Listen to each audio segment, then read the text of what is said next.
Hey folks, welcome to Top 3 in Cybersecurity, a bite-sized view of three of the most important news stories in cybersecurity this week. Now let's jump in. Coming in at number one this week is a follow-up from a previously reported story of nation-state actors Midnight Blizzard's attack on Microsoft.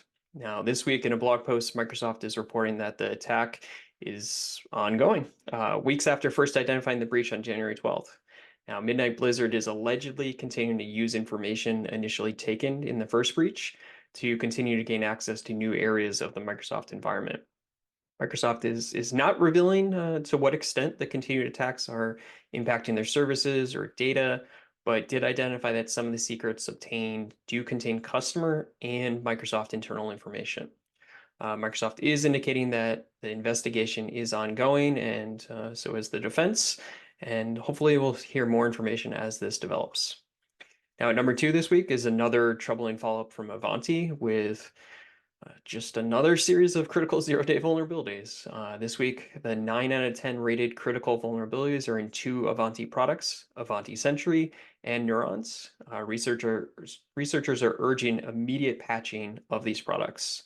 And the trend at Ivanti with these vulnerabilities seems to be accelerating as attackers are recognizing poor security development and maintenance practices. Fortunately, this is resulting for some headaches for security teams who are scrambling for off-cycle patches to close these critical holes in the Ivanti products. And some organizations, such as the US government, are mandating that they are removed completely from the environment. Now, coming in at number three is an interesting research report from a team out of Colorado State University.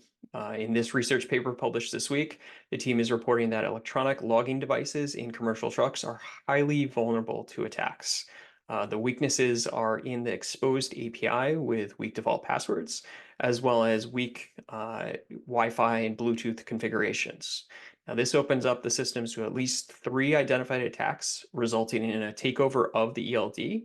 And this can impact even direct control of the truck or even possible a worm attack, which could proliferate to other trucks in as little as 14 seconds of being within range of each other.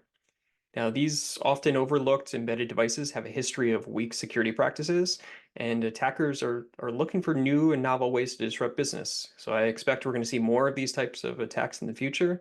But the good news is, at least for the ELDs, vendors are responding and expected to have firmware patch updates available in the coming weeks. All right, that's it for this week. I hope everyone enjoyed this bite-sized view of cybersecurity news, and I'll catch everyone next week.